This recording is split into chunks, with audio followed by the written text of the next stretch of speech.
I'm talking about Death of a Nightingale this morning and why I came to write it. But I need to go a little beyond that as well, as you'll see. As you see from the heading here, I have had the most peculiar life and an incredible learning experience, and most of it totally unplanned. Again, as you will see, it's been full of surprises. Some of them have been good ones, some of them have been bad ones, and some of them have been extraordinarily fortunate ones, not least a wonderful marriage and also my acquaintanceship with the medical profession who came in at some key moments. And both of those last things probably explain why I'm here to this day. But that's not what I'm talking about. I'm talking about why I wrote and staged The Death of a Nightingale. And I have to say that that was as much a surprise to me as to anybody else. It was, as you will discover, a protest. I'm going to show you a little recording that was made by BBC London announcing its presence. When the media generally found out what it was all about, they steered well clear of it, even though it was highly topical. And that includes both Times Educational Supplement and also the Jewish Chronicle. I'm afraid didn't want to report it either. But anyway, that is that I discovered life. But this is, I can just bring this up on the screen for you. This is the report at BBC London on the play.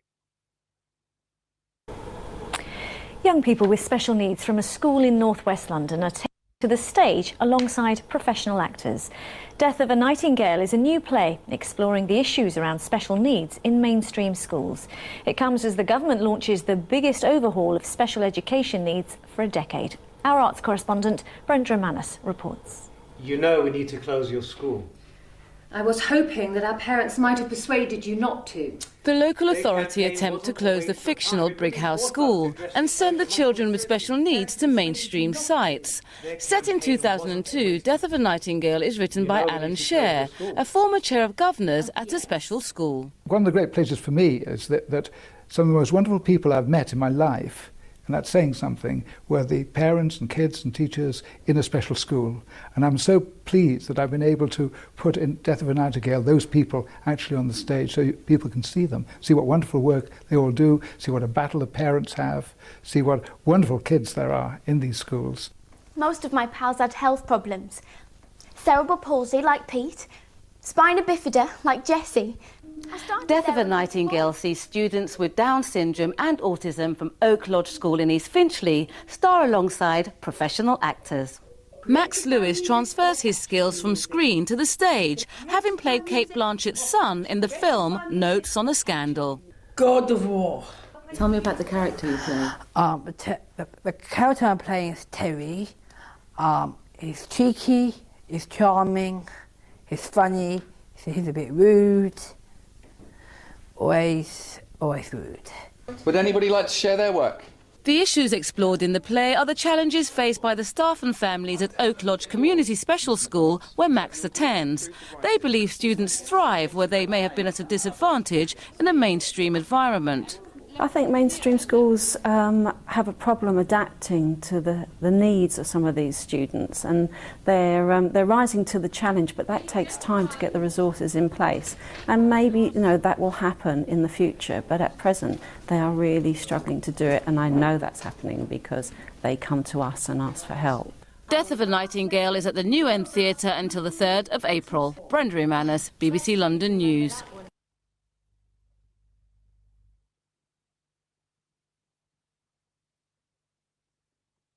No, it doesn't want to move on.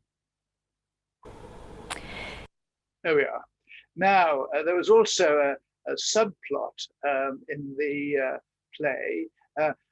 Music is, of course, very important in education, and especially important for special educational needs.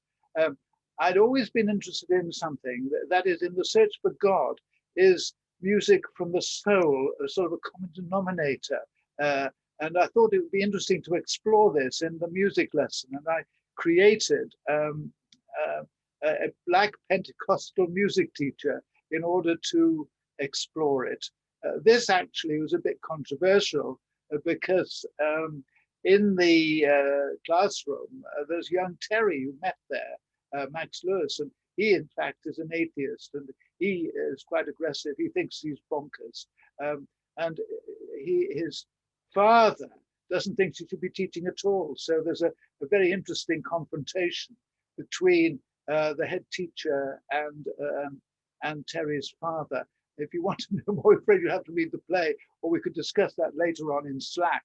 But anyway, that's the play. But in order to understand it and why I wrote it, you really need to understand me. And I'm going not to begin at the beginning of my life, which was 1933, but in 1951. This is where my story begins. And again, as you follow it, you will understand how I came to write the play. You see there, this is in Sunderland, and it's the family furniture shop, A. Share and Sons Limited. A. Share, by the way, was my grandfather, Aaron Serksma, who came from Riga in the last part of the 19th century and opened up shop. He died actually before I was born. Now, what is rather startling, and it's one of the great surprises of my life, is that A. Share and Sons Limited is now the trading name of a PLC with 100 branches and over 1,000 staff. And there you're looking at it when it had a turnover of about £50,000, and now it's got a turnover of about 300 million. Well, I'll tell you a little bit more about that later on. But in 1950, I turned my back on that. I didn't want to know anything about it. My father used to play patience, waiting for customers. My mother thought he was in the wrong place as well. So that I didn't think my future was there at all. I thought my future was going to be as a lawyer. So I went to Oxford, got a degree, and then I went to Chambers in Manchester. There I met some wonderful lawyers, and I met my pupil master was a man called C.N. Glidewell, planning chambers, and his son, actually, Ian Glidewell, became Sir Ian Glidewell, Lord Justice Sir Ian Glidewell. He used to, in the year's pupillage, he drove me around in his Bristol car, and I go around planning inquiries, and his cross-examination was really quite ruthless. You see, I liken it to Sweeney Todd. Well, maybe a little bit of that has rubbed off on me. I hope it has, actually. But the problem was that within those chambers, there were 5 liberals, including a parliamentary candidate. And after 3 years, I didn't think I was going to be a barrister, but this guy took me over, Joe Crimmond, and he was going to break the mold of British politics, or so we all thought at the time. And a friend of mine became the chief executive secretary of the Liberal Party organization in London. And I went along to be his right-hand man. I was sort of responsible for organizing the annual conference of the party and also serving the party council and executive. I had a very interesting 3 years there. The high watermark was Orpington. But in fact, well, I'll just add this, that I don't currently belong to any political party, but I think the flame that was burning there is still burning a little bit now, and probably partly explains why I wrote the play. However, my father had cancer, and my mother was keeping the show on the road, and so I went back to Sunderland and had a stab at being a retail furnisher. And I thought I was doing quite well until 1973. It was a difficult year. But for me, it had some extraordinarily good fortune, because in that year, 2 people came to see me who were manufacturers. One is a friend to this day. The other, sadly, is no longer alive. And they said I got it all wrong. I thought that people wanted my choice in furniture. They said, no, they simply want choice. And there's a moral in that for people if they care to draw it later on, as you will see. The other thing they said was that you need a manager. And I said, well, no, I'm the manager. No, you're not, you're the owner. And that's when I discovered really for the first time what professional management is all about and how important it actually is. There's an adage in in retailing, that retailing is detail. Well, it's not only there in retailing. Detail is everything always. And I learned that from these guys. And the other thing I learned, and increasingly so, that there's a world out there where if you're bright-eyed and bushy-tailed and you're streetwise and you've got commitment, and this is something which young people should take account of, sometimes you can actually be better grounded than people who are bookwise and in the metropolitan elite. Anyway, for me, at that time, it was like switching on a light, and it's just been, the light's been on ever since. I had a very good ride with it, as you can tell. Anyway, moving on a bit, I come to the age of 60, and I think, well, I really need to retire and enjoy a quiet life, as I thought. Again, this is not the way it worked out, but you'll see in a moment. I thought I retire for a quiet life, and when you think of the Sun Rotary Club, it gives you an idea of a luncheon club and quiet retirement and so on. But that isn't the way it happened. Rotary, I should just explain to you, and you may not fully realize it. The Rotary Club of Sunderland is just one of 35,000 clubs in the world, and it has over 1 million members. And if you see, Paul Harris was the founder. Rotary changes us and those we serve. I believe we can change the world one life at a time. Well, it certainly changed my life. I mean, it's changed my life for the last 20 years. It's the most amazing thing. But how did it do that? Well, this is how it happened. I met there a guy called Fredwin Haynes, and he was the head teacher of the Barbara Priestman School in Sunderland. That was a special school for children with physical disability and a learning difficulty. And he invited me to be a governor and then chair of governors of that school. Now, I've got some photographs that I'm going to show you of that school, and you will sense from these photographs very quickly what a wonderful school it was. And it was no thanks to me that it was thanks to him.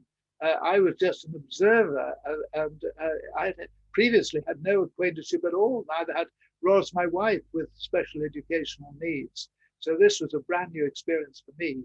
Anyway, here are some pictures, and you will see the joy in people's faces there. There was a hydrotherapy pool there, which was very useful. There were physios and school nurses there. Arts and music. Music was very strong.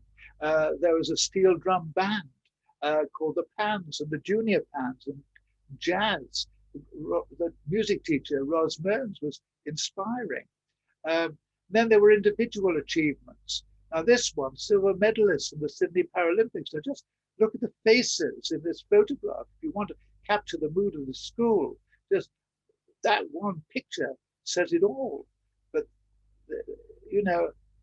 everybody seemed to be achieving something. And Ofsted said that it was a good school. And teamwork. Now, teamwork was, again, something very visible. The older pupils were role models for the younger ones and encouraged them.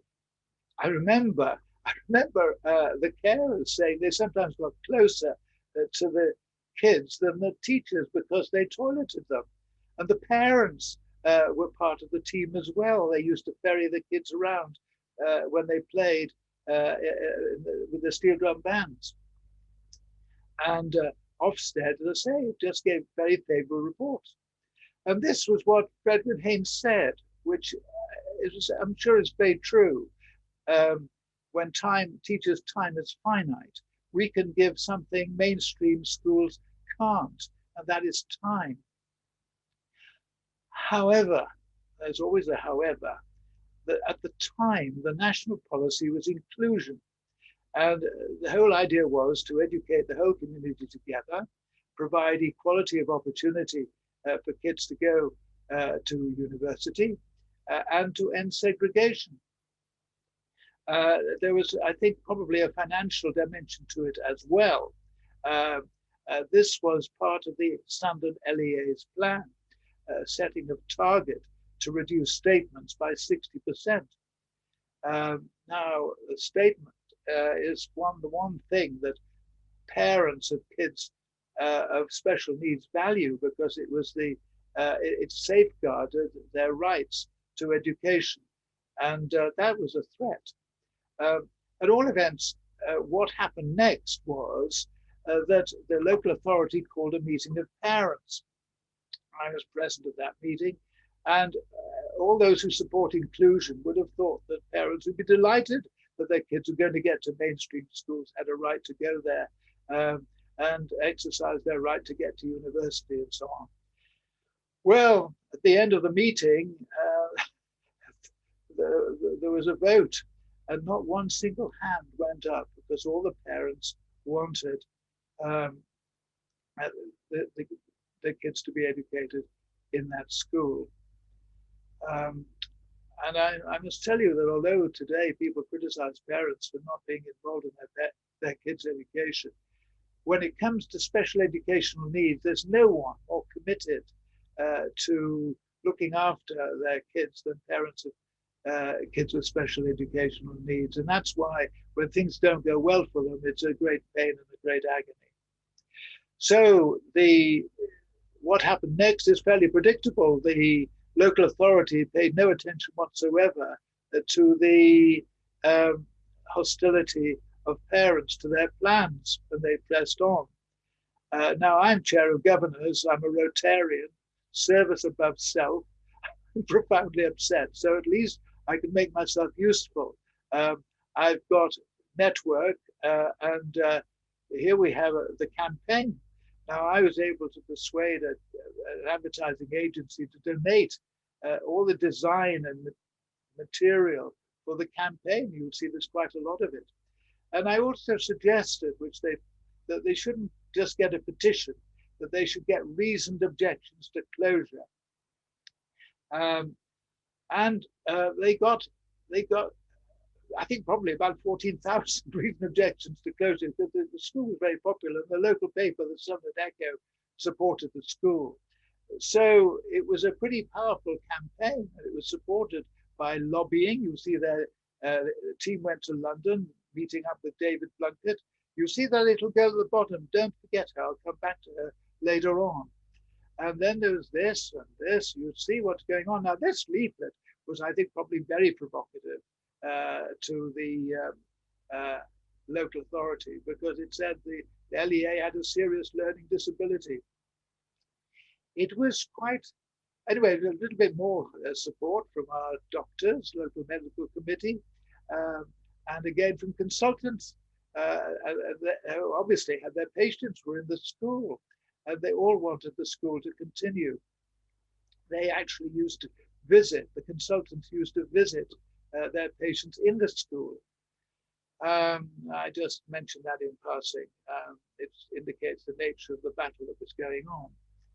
Well, the good news here was that the closure had to go to the minister, and Charles Clarke rejected it. Right, well, that's round one. Round two, the LEA appointed an independent inspector.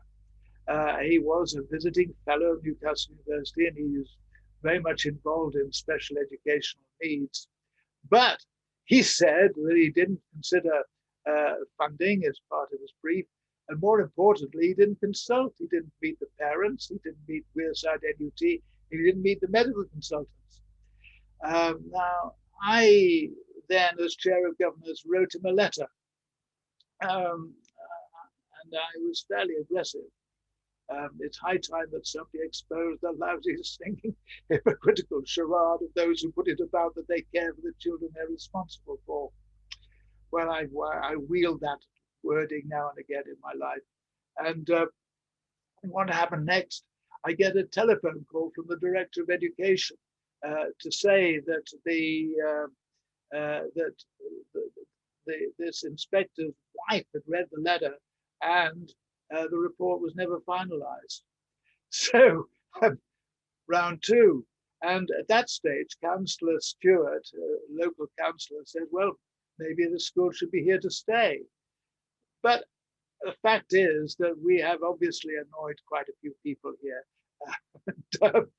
And so we come to round 3.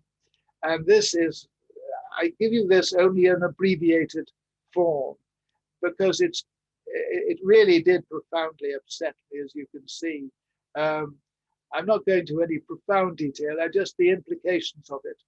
The Standard LEA set out to weaken and destabilize the school and tried to charge parents £60,000.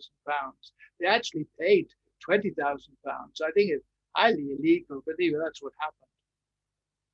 And LEA officials said the school would wither on the vine. And if you starve it of pupils, you starve it of money. So these kids or their parents had great difficulty getting into their children into the school. And this one I remember particularly because this girl lost 2 years' education without an education.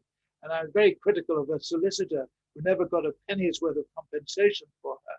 But she ultimately ended up in the school because there's literally nowhere else for her to go. And she was bullied as well. So that was what I was witnessing at the time. And this is how it worked out. You can see from this graph, it says it all. They just denied us money that we needed to survive. And just to crystallize it, if you look at these figures, one school has a 13% increase in its funding, and we had a 17% cut. We had 95 pupils on the roll at that time, but the LEA had us down for only 87. And as I say here, they compiled a plan with £60,000 contribution from parents and said they could take over the school if the governors didn't sign it. The governors signed the plan, put their name to the deficit, and 2 days later, the chair of governors and head teacher signed the actual budget.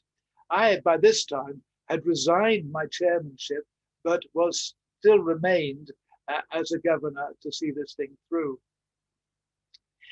It's worth saying that at this stage that the law was pretty clear that as you see here, the Act says that a child must be educated mainstream unless that is incompatible with the wishes of his parents. That's clear enough. And even common law supports the parents here. You can see the education is not just adequate, it must be appropriate. So we had the law on our side, but there was the policy of the council and the policy of the government at the time. Well, as I say, I, as chairman of governors, well, then as a governor, if you like, tried to object. Ofsted didn't want to know. The local government ombudsman said they couldn't take complaint from a chair of governors. I could never understand why they couldn't do that, but they said they couldn't. And then I went to the audit commission because there was a financial aspect to this, and I went right up to the very top, and they said, "Well, it's just a happening." But an accountant had validated my figures. Well, I hope now you're beginning to see why I wrote my play and what I was protesting about. Now, this is the school. It was an all-age school for pupils with physical disability and a learning difficulty.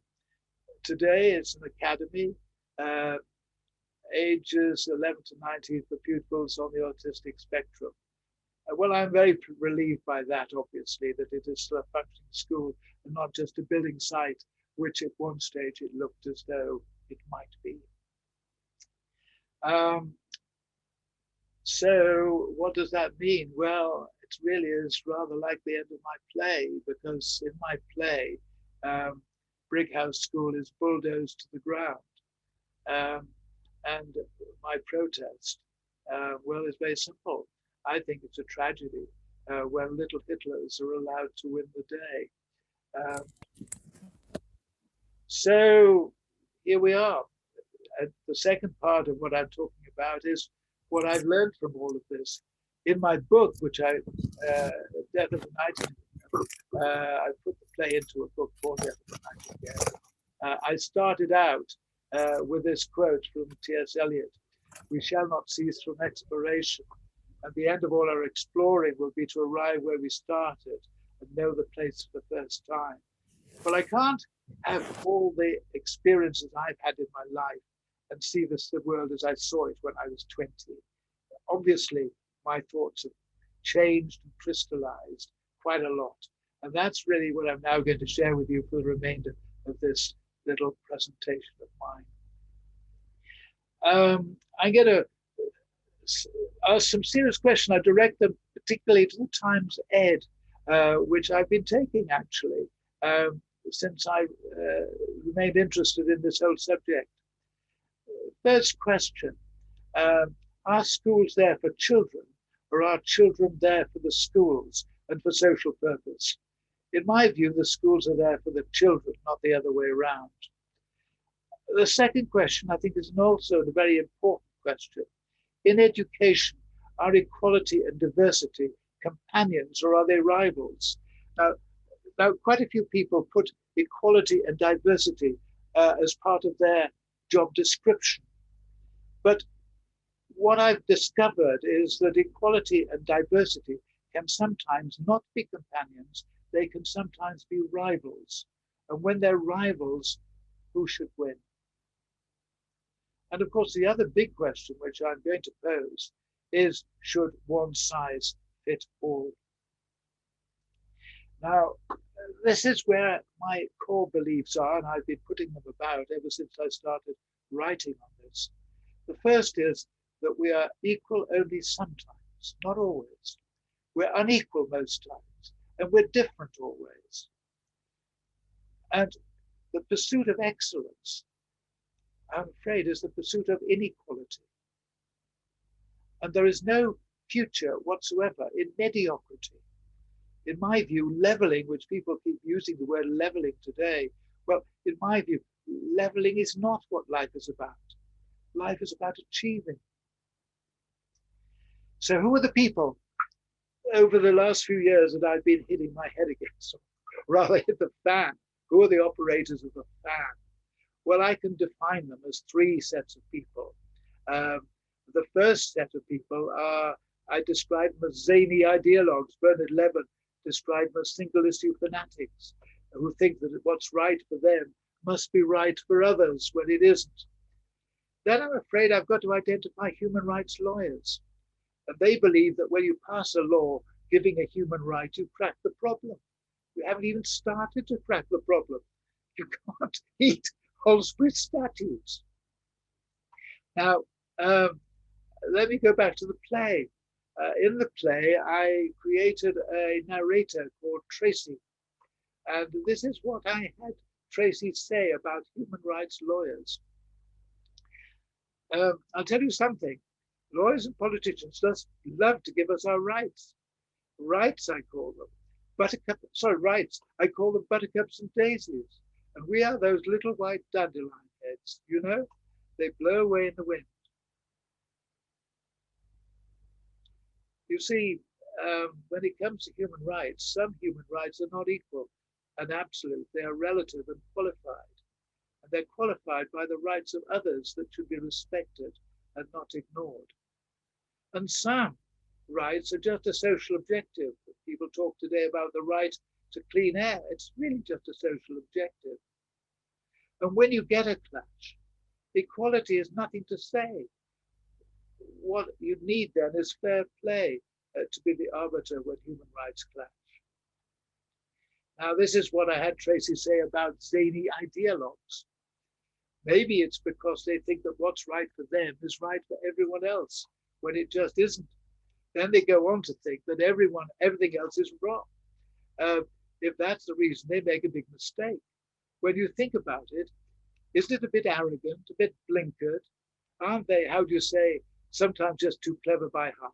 Certainly too clever for our good. Well, this is my image of an ideologue. Because it's a human right, you don't need to cost it or address the practicalities. I've got a quote, which I'll just read out to you, just so you see. This is from Costs and Outcomes for Pupils with Moderate Learning Difficulties.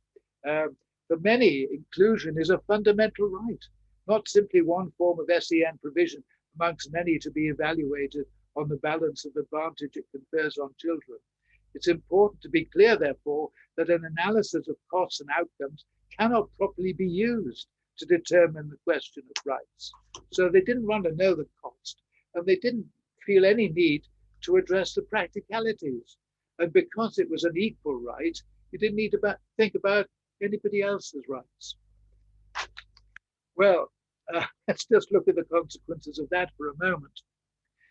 They did not realize at all, that when you put all these kids into mainstream schools, that teachers couldn't cope on their own. And so the state had to employ well over 100,000 non-teaching assistants to help them cope. And these teaching assistants cost plus or minus £15,000. And when you saw that the entire cost of a child's education in a special school was under £10,000, you see the extent of that cost, especially when some of those people who are known as amiable mums were provided on a one-to-one basis with a child with special needs. And it didn't always help the child anyway, because it didn't stretch them. It cushioned them and made them feel different. So that was not something that they contemplated. And the Treasury must have been a bit surprised when they suddenly found this extra bill on their plate, when they thought there were savings to be made. But there was another thing that they didn't anticipate, and that is that when they put kids with special needs into mainstream schools, they were bullied because they were different. And the scale of the bullying goes on to, well, you could see there, 9 out of 10 kids were bullied. And today it's worse because there are cyberbullying. Not very flattering of the educational establishment either. And this is what Tracy said about them. There are some little creatures that build and defend their own nests, but they cannot move on, and they cannot do anything else. That's all they do, all they've ever done. There's a name for them, termites. Let them go to their beds and sleep peacefully if they can. Well, it's not surprised that people didn't like what I was writing and tried to suppress its publicity. But what I'm saying actually goes way, way beyond special educational needs. And it goes to education generally. And again, it poses very serious questions. Just think around this. You give kids, I used to say myself, what education is about is equality of opportunity to go to university. But in fact, only half a school population goes to university. What about the other half? What's on offer for them? What is on offer for them? And the fact is that, think back to that parents' meeting. The parents weren't then interested in opportunity for their kids to go to university. They just wanted opportunity. And is it surprising that the UK has had a shortfall in traditional skills because its focus was on getting kids to university? We have this thing called ADHD, attention deficit hyperactivity. Well, now, I'm not alone in saying what I'm about to say here. There are millions of kids who've been put on Ritalin because they didn't like what they were being taught. If a kid is given food he doesn't like, he throws a tantrum. And if he is given brain fodder he doesn't like, again he throws a tantrum. So what they've gone and done is to put them on Ritalin. Well, I'm sorry, but I think the people who should be put on Ritalin are the education establishment, because they didn't. It's their attention that is lacking in this situation. And the other thing, which I think is a serious thing, is in order to give these kids the opportunity to go to university, they've landed them all with a debt on their backs. I got to university on a state scholarship. but because everybody can't have a state scholarship, nobody can have them. And the result is that kids in this country run up debts of £50,000. And in the UK, the cost is running to £1 billion. In America, $1 trillion is the scale of it. And I'm sure that this compromises the social mobility in a very serious way. So where are we getting to? Well, we're nearing the end of all of this, and I think that really this country has got it badly wrong when it comes to education, not just special educational needs, but everywhere, because there shouldn't be a single track, there should be a twin track. There are two sorts, as I said earlier on, I discovered that there are two ways in which you can be successful. One is with a degree, but the other if you're bright-eyed and bushy-tailed and streetwise. Now I still remember the presentation nights of Barbara Priestman, where everybody seemed to be achieving something, and that's what life should be offering. And forget the word equality. And I just want to emphasize this a little bit more by pointing up three people who illustrate this very clearly. The one on the left is an interesting one. It's Leslie Sheraton. Who's she? Well, now, Leslie Sheraton was trained by my mother as a clerk. She was my PA and the PA to my successors, and she is now assistant company secretary to a PLC. They're celebrating 40 years of the company, the longest serving person of the company. She didn't have time to get a degree. Now, interestingly enough, I rang her up recently because she's a close friend. And I rang her recently. I said, are degrees needed these days? She said, well, actually, as a matter of fact, we just had one of our team in a university on a one-year course, a retail directorship course. Now, there's a clue for you as to the role that universities could give for people who are sort of high flyers, but as I described them, bright-eyed and bushy-tailed. 1 year they can, and I've no doubt that that particular person didn't have to pay for their education in the university either. And who's the lady on the right? Well, she's Christine McNicholas. Now, Christine McNicholas, again, didn't have time to get a degree. She was the manager of a care home that I was the chair of, and she was an extraordinarily competent manager. She held the job for 17 years, kept her team together, and the fact that she was so good at it meant that I had a very easy ride. The third one is Ashley. Now, Ashley is my heroine. I mean, there she is. I showed you earlier on. I remember her when she was at school. She was a feisty pupil. On a presentation night in Little Cameo Scene, she hit the head teacher over the head with a rolled-up newspaper. But there she was campaigning with the parents, and she went on television. And, you know, a lovely character. And we recently went to her wedding. And this again indicates the sort of person that she is today, because she took her husband-to-be to Dance City in Newcastle to learn how to dance in a wheelchair on her wedding day. And this picture, again, is a meaningful picture. On her left, a lady, Jane Fraser, who became the head teacher of a special school in Gateshead, and Ros Mearns, the music teacher and parent governor, with two kids at the school. And she, in fact, surrounded herself by people who had given her the most valuable thing, and that is self-esteem. And that, I think, is part of the key to this. Is what's important is not parity of esteem. Forget the word parity of esteem. As I said earlier on, equality is a mischief word. What's important is self-esteem.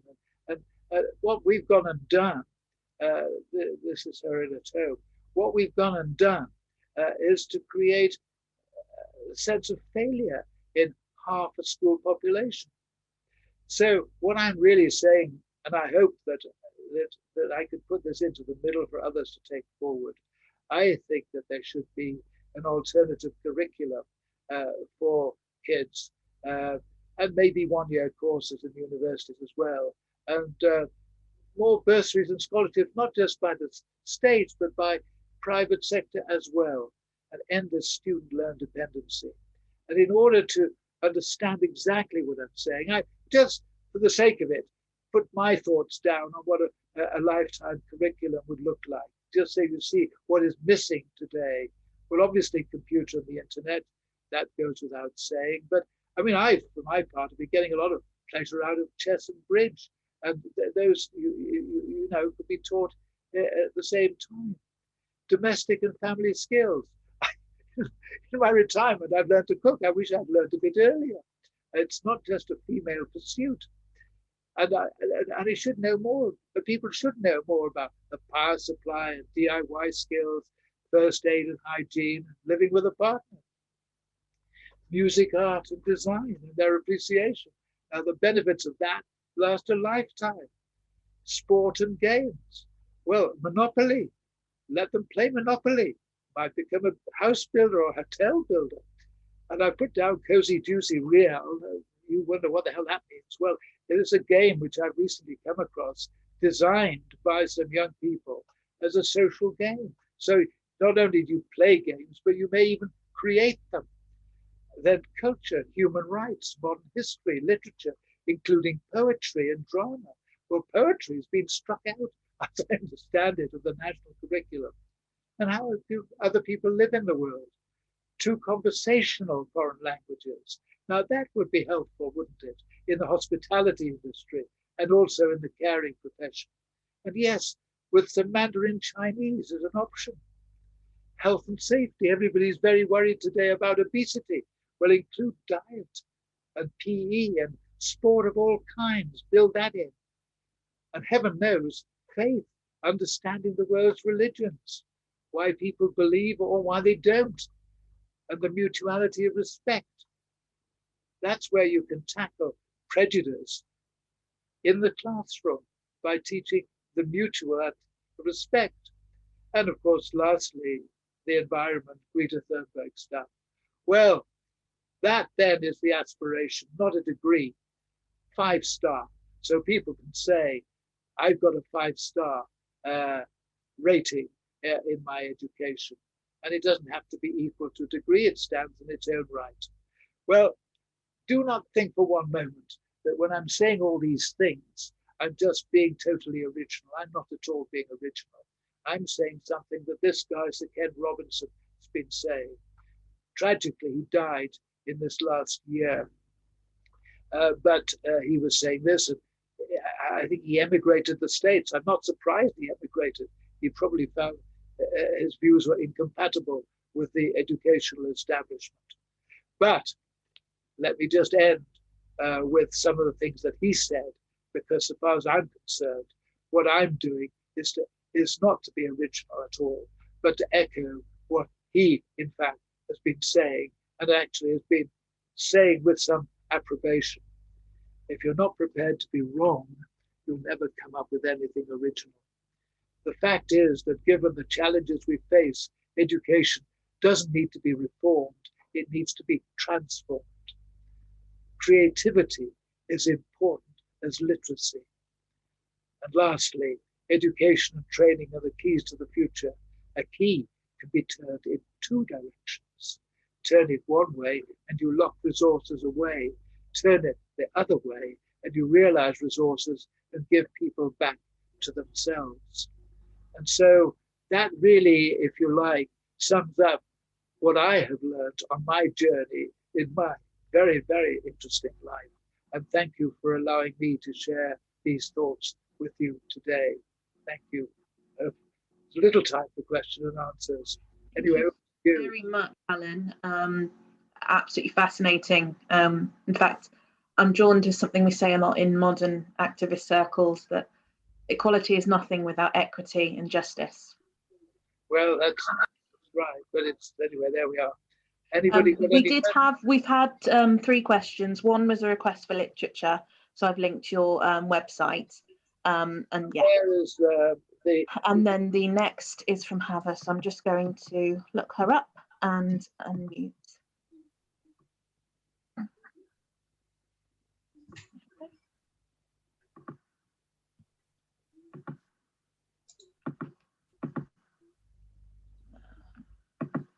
Sorry, it's not letting me unmute you. Okay, now I am. There you go. Brilliant. I've learned from the other sessions, Naomi, that it's better to ask the person to unmute themselves. Mm. All right, so Alan, you've answered so many of the questions I had, but I was a teacher in the primary system in New Zealand in probably those years of the big switch from thinking of mainstream is better and closing the special needs facilities.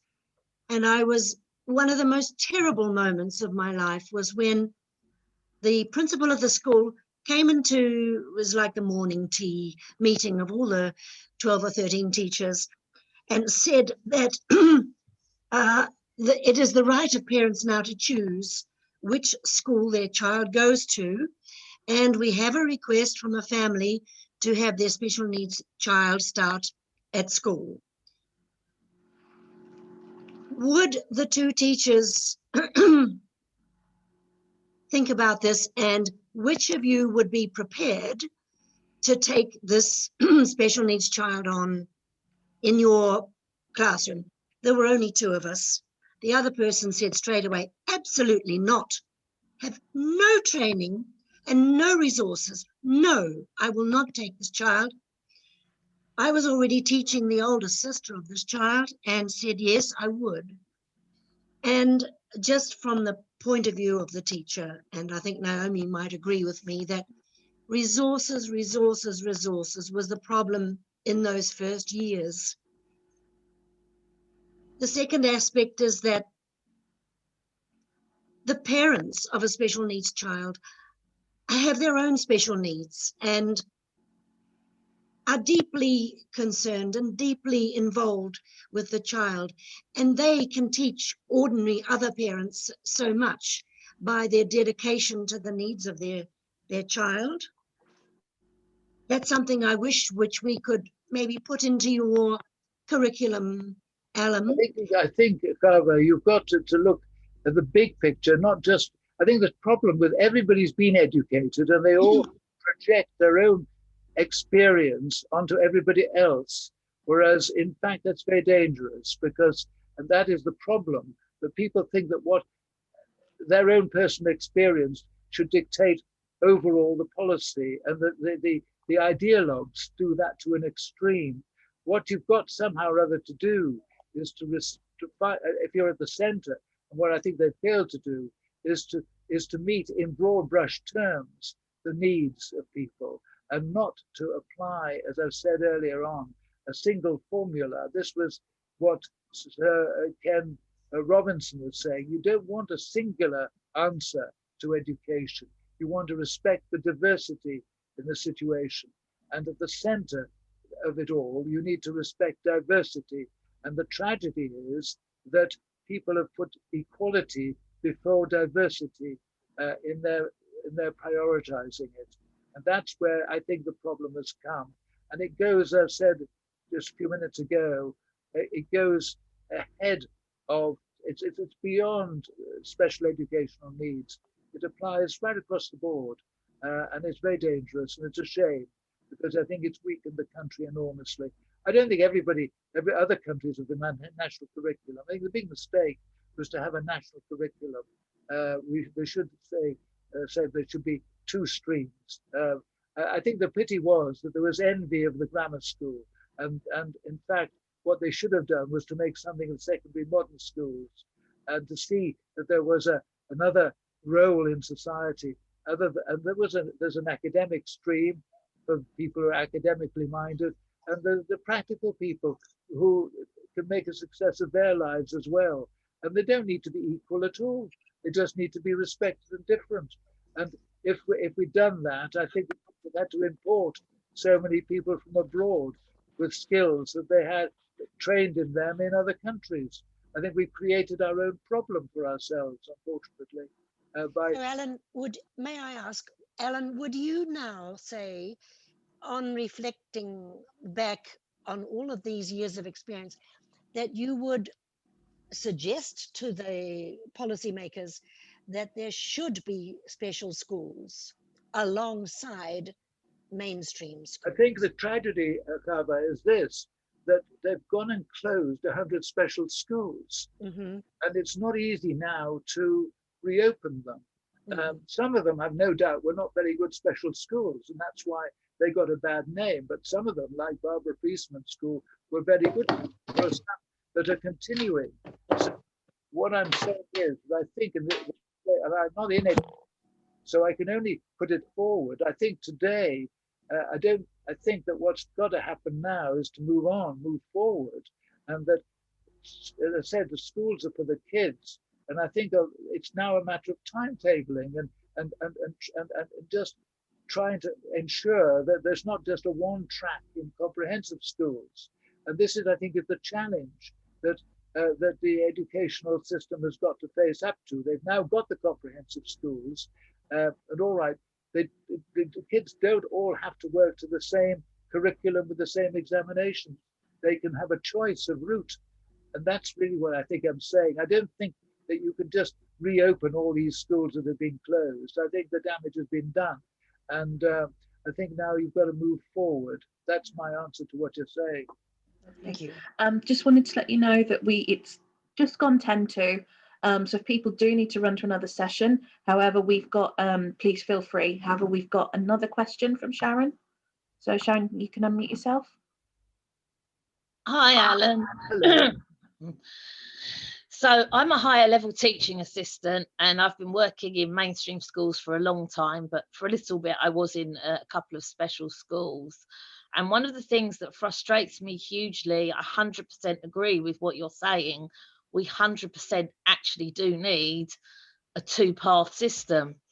The frustrating thing is that used to exist. It was called BTECs, it was called vocational qualifications, it was qualifications that didn't necessarily need exams but was far more technical. It was called apprenticeships. Our current government have basically messed all that up with academies.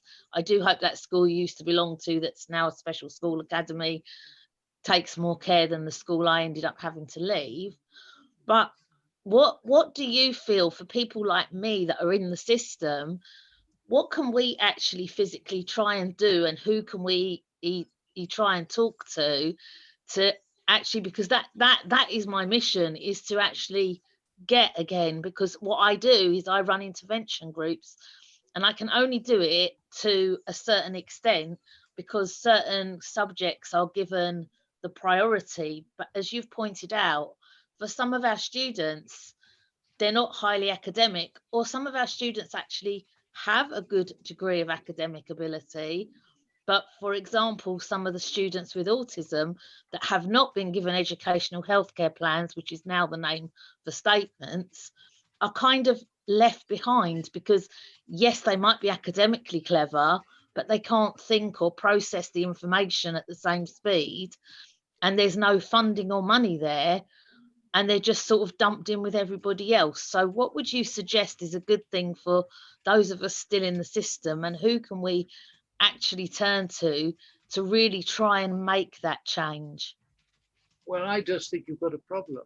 And that's what I'm saying, what I've been saying.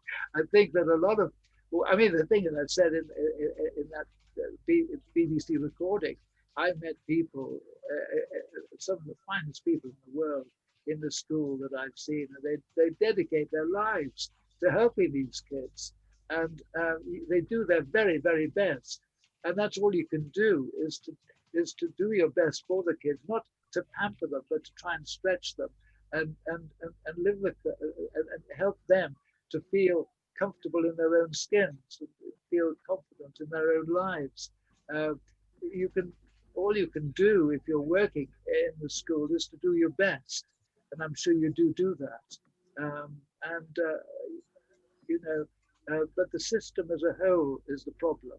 That's the tragedy of it. And I think that the Conservative government could, if they got their minds round it, they could probably attack it. The left has got more to address because, as I've said earlier, I think they are committed more to this equalization, leveling up idea, which I think isn't what it's about. I think it's trying to help people to feel that they can make a success of their lives. I divide the world between winners and losers, and the more winners you have, the fewer losers you have. And I'm not talking about winning lots of money. I'm talking about just feeling that you're winning the game of life, which is really what it's about. And I've seen it in Barbara Priestman's school, that it's something that you can achieve if you set your mind to it. I hope I was able to get that across. It was the most beautiful school in its heyday. I mean, really, it was a revelation to be associated with it. And I'm blessed today that my membership of the Rotary Club led me into the Barbara Priestman School. I met some beautiful people, and some of them are friends to this day. And I just think that there are a lot of people who want to do good work like you, and the more that you can be helped in that direction by others, the better it will be.